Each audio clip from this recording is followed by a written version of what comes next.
কারণ ওটা ওনার একার মামলা, আর এটা 10.5 কোটি মানুষের মামলা। এখানেও মমতা ব্যানার্জি বাংলার মানুষকে, সুজাপুরের মানুষকে ভুল বুঝিয়েছে। আজকে পশ্চিম বাংলা সরকার যদি মামলাটা করতো, ওই মামলার গুরুত্ব এর থেকে অনেক বেশি হতো, কিন্তু দুর্ভাগ্য সে মামলা করেনি। আমরা বারবার বেশ কয়েকটি কথা বলেছি, যখন লজিক্যাল ডিসক্রিপেন্সি নিয়ে সমস্যা হচ্ছিল তখন থেকে আমি বলে আসছি একটা অল পার্টি মিটিং ডাকাও। পশ্চিমবাংলায় যে রাজনৈতিক দলগুলো আছে তাদেরকে ডেকে একটা মমতা ব্যানার্জি প্রস্তাব নিক। অল পার্টি মিটিংটা কিরকম আপনারা জানেন, বেশ কয়েকদিন আগে কাশ্মীরের পেহেলগাঁওতে অ্যাটাক হলো। অ্যাটাকের পরে কেন্দ্রের মোদী সরকার অল পার্টি মিটিং ডেকেছিল।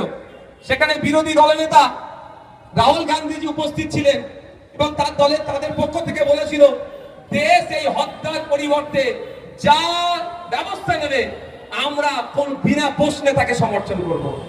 তারপরে পাকিস্তানে গিয়ে অ্যাটাক করলো। তাহলে আজকের দিনে মমতা ব্যানার্জি যদি অল পার্টি মিটিং ডেকে বলতো যে বাংলার মানুষদেরকে যেভাবে নামের একার ওকার শেখ কেউ এস কে লেখে, SEKH কেউ লেখে, কেউ ব্যানার্জি লেখে, কেউ বন্দ্যোপাধ্যায় লেখে, কেউ চ্যাটার্জি লেখে, কেউ চট্টোপাধ্যায় লেখে, এই একটু ছোট্ট করে একটা স্পেলিং এর ভুলের জন্য, একটা ফুল স্টপ না থাকার জন্য তাদেরকে লাইনে দাঁড় করানো রাখা হচ্ছে ঘন্টার পর ঘন্টা। এটা পশ্চিম বাংলা সরকার, পশ্চিম বাংলার মানুষ মেনে নেবে না। এটাকে সামনে রেখে চ্যালেঞ্জ করে সুপ্রিম কোর্টে যাবে। তাহলে পশ্চিম বাংলার কোন দলের সাহস ছিল যে পশ্চিম বাংলার নাগরিকের বিপক্ষে গিয়ে যে প্রস্তাব নিয়ে এসছে তার বাইরে যাবে? কিন্তু মমতা ব্যানার্জি এটা করেছে কি? ভাবতে হবে কেন করেনি। ক্ষতি হচ্ছে কাদের? ওই আব্দুল্লাহ আর মোল্লাদের। লিস্টের নামে যে হয়রানি হচ্ছে, এই হয়রানি যতক্ষণ না পর্যন্ত বন্ধ হচ্ছে আমরা কেউ ভোটাভুটিতে অংশগ্রহণ করব না। এই বার্তা যদি মমতা ব্যানার্জি দেয়, মমতা ব্যানার্জির পাশে কোন রাজনৈতিক দল থাকলো আর না থাকলো দেখার দরকার নাই। আমরা মূল্যবোধের রাজনীতি করি, মানুষের জন্য রাজনীতি করি, ঐক্যের জন্য রাজনীতি করি, ভোটারদের সার্বিক সুরক্ষার জন্য রাজনীতি করি। আমরা Indian secular front, Mamata Banerjee এই ডাকে তার পাশে থাকবে, নওশাদ সিদ্দিকীও তার পাশে থাকবে। কি বললাম বুঝতে পেরেছেন? মমতা ব্যানার্জি একটা ডাক দেবে। কি ডাকটা? যতক্ষণ না পর্যন্ত 60 লাখ এই ভোটারদের সমাধান হচ্ছে আমরা কেউ ভোটাভুটিতে অংশগ্রহণ করব না। মমতা ব্যানার্জি ডাক দেবে। ও ডাকে হয়তো অনেকে ছাড়া নাও দিতে পারে, কিন্তু আমরা কি বলছি? আমি আপনার ভোটার, আপনি অ্যাডজুডিকেশনের আন্ডারে আছেন, আপনি আমাকে ভোট দেবেন না দেবেন আমার দেখার দরকার নেই। আপনার জন্য মমতা ব্যানার্জির পাশে নওশাদ সিদ্দিকী আইএসএফ দাঁড়াবে। তাহলে দুধকে দুধ পানিকে পানি হয়ে যাবে। অ্যাকচুয়াল কে চাইছে কি চাইছে না, তাহলে দেখা যাক মমতা ব্যানার্জির দলের স্ট্যান্ড কি হয়। আমার তো বিশ্বাস হচ্ছে না যে উনি ভোট বয়কট করবেন। যদি মমতা ব্যানার্জি ভোট বয়কটের ডাক দেয়, স্বাভাবিকভাবে কংগ্রেস সিপিএম তো দিতেই বাধ্য। তাহলে বিজেপি ছাড়া সবাই ভোট বয়কটের হবে। তখন সুপ্রিম কোর্ট কি করবে? মামলা চলছে, তাহলে সুপ্রিম কোর্টে তো নড়ে চড়ে একটু বসবে কি বসবে না ভাই? কিন্তু মমতা ব্যানার্জির মুখে আর ওই কোনো কথা আছে দেখেছেন? কোনো কথা আছে? আজ থেকে 1 মাস আগে চলে যান, আমার অ্যাডমিনকে দিয়ে আমার ফেসবুকে পোস্ট করানো আছে, স্ক্রল করুন, পেয়ে যাবেন প্রিভিয়াস পোস্টগুলো। এরকম বলেছিলাম আমি, দুটো কথা মিলিয়ে নেবেন। ওয়াকাফ খেয়েছে, ওবিসি খেয়েছে, SIR খাবে, মিলিয়ে নেবেন। আর 2021-এ নির্বাচনী বৈতরণী পার করেছিল NRC CAA দিয়ে, 2026-এ নির্বাচনী বৈতরণী পার করবে SIR দিয়ে। আমি আজ থেকে 1 মাস আগে বলেছিলাম। আমি এটা জাস্ট অভিজ্ঞতার ভিত্তিতে বলেছিলাম, অন্য কোনো শক্তি দিয়ে আমি বলিনি। অত আমার পাওয়ার নেই ভাই, আছে অনেক মানুষের আছে, সেই পাওয়ার আমার নাই। কিন্তু আমি বলেছিলাম, কারণ এরা যেভাবে ট্রেন্ডিংয়ে ছিল এই বিষয়টি, আমাদের ভাবতে হবে। এখন আপনাদের কাছে কি অপশান? কি এখন অপশান কি আপনাদের? বলুন আপনারা কি করবেন? এখন অপশান কি বলেন? আপনারা কি করবেন? নওশাদ সিদ্দিকী কত লড়াই করবে একা? এখন আপনাদের কাছে কি অপশান আছে? আপনাদের কাছে অপশন কি বলুন? নওশাদ সিদ্দিকী লড়াই করবে? আপনি আমাদেরকে মুখ্যমন্ত্রী বানিয়েছেন, সংযুক্ত মোর্চার বিধায়কগুলোকে জিতিয়েছিলেন আপনারা,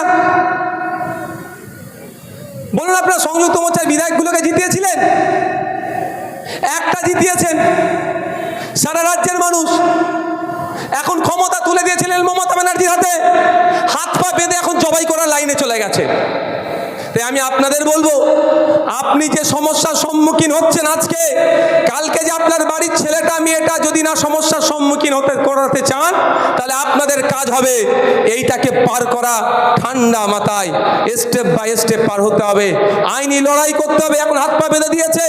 আর কলকাতায় খুব শিগগিরই শুধু আইএসএফ নয়, আমি আগেও বলেছি আজকেও বলছি, পার্টির ঝান্ডাটা। হ্যালো, আমার শরীরটা আজকে একটু খারাপ আছে, ডাক্তার সাহেব মানা করেছে একটু চিৎকার চেঁচামেচি করতে। স্পেশালি আজকে বলেছে ডাক্তার সাহেব চিৎকার করবেন না আপনি, কিন্তু আমি করে ফেলছি। যাক,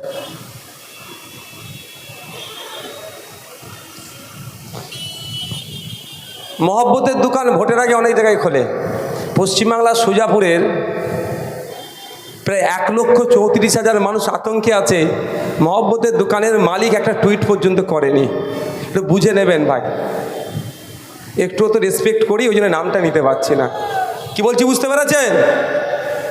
একটা টুইট পর্যন্ত করা দরকার। বিজেপি পশ্চিমবাংলার মুসলমানদেরকে নিয়ে ইলেকশন কমিশনকে সামনে রেখে, এসআইআরকে সামনে রেখে যেভাবে হয়রানি করছে, এটা চরম অন্যায়। এতটুকু কথা বলে একটা তো টুইট করা যায় নাকি? সর্বভারতীয় নেতা, কিন্তু তাকে খুঁজে পাওয়া যাচ্ছে না। আমি অনেক ফলো করি, বিভিন্ন জায়গায় মব লিঞ্চিং হচ্ছে, পিটিএ মেরে দিচ্ছে। এই দিল্লিতে হোলিকে কেন্দ্র করে কিভাবে ভাঙচুর করলো, খুন হতে হলো, তখন মহব্বতের দোকানের মালিক যিনি বা অনার পৌঁছাতে দেখেনি, কিন্তু ভোট এসে গেলে লাভ মেরে নাই পুকুরো নেমে পড়ে। ভালো কথা। বন্ধুগণ, আমাদের একটু ভাবতে হবে এই জায়গা থেকে আমরা উতরাবো কী করে। একটাই পন্থা, জনগণ। এই যে অ্যাডজুডিকেশন রেখে ভোট হবে না, সমাধান করে ভোট হবে। আমাদের স্লোগান একটাই, আগে সমাধান পরে নির্বাচন। কিন্তু আমাদের রাজনৈতিক দলটা ছোট্ট দল, আমরা 60 জায়গায় 70 জায়গায় নির্বাচন হয়তো বয়কট করতে পারবো, তাই না? পশ্চিমবাংলার প্রধান রাজনৈতিক দলটা এই মুহূর্তে কে? সিটের পরিপ্রেক্ষিতে টিএমসি। মমতা ব্যানার্জি 5 দিনের ধর্নার নাটক করলেন। আমি এই জন্যই নাটকটা বলছি, মমতা ব্যানার্জি তার গদিটাকে সিকিউর করার জন্য ধর্নায় বসেছিল, আপনার অ্যাডজুডিকেশন তোলার জন্য নয়। তার আমি প্রমাণ দিয়ে দিচ্ছি। তাহলে মমতা ব্যানার্জির দলের কারো নেতার মুখে একবারও আমি শুনতে পেলাম না এখন পর্যন্ত। আমি যদি ওভারলুক করি আপনারা বলবেন আমাকে, না ভাইজান অমুক নেতাটা বলেছিল যে আগে সমাধান পরে নির্বাচন। কারো মুখে আপনারা শুনেছেন? এই মুহূর্তে দাঁড়িয়ে সুজাপুর থেকে আমি চ্যালেঞ্জ করছি মমতা ব্যানার্জির কাছে, আমি আহ্বান করছি যে আপনি ভোট বয়কটের ডাক দেবেন প্রয়োজনে। পশ্চিমবাংলার মানুষের আপনি এখন লিডার, অভিভাবিকা। আজকের দিনও আপনি আমাদের প্রত্যেকের মুখ্যমন্ত্রী, নওশাদ সিদ্দিকীরও মুখ্যমন্ত্রী। সুজাপুরের এই 52.49% মানুষ যারা অ্যাডজুডিকেশনের আন্ডারে আছে, তাদেরও আপনি মুখ্যমন্ত্রী। পশ্চিমবাংলার যে 60 লক্ষ অ্যাডজুডিকেশন আছে এবং যাদেরকে অন্যায়ভাবে ডিলিট করেছে, যারা বৈধ ভোটে অবৈধভাবে তাদেরকে ঘোষণা করার চেষ্টা চলছে, বৈধগুলোকেও প্রত্যেকের আপনি অভিভাবিকা। সেই অভিভাবিকা হিসাবে আপনি কল দেন পশ্চিমবাংলার মানুষের কাছে, যতক্ষণ না পর্যন্ত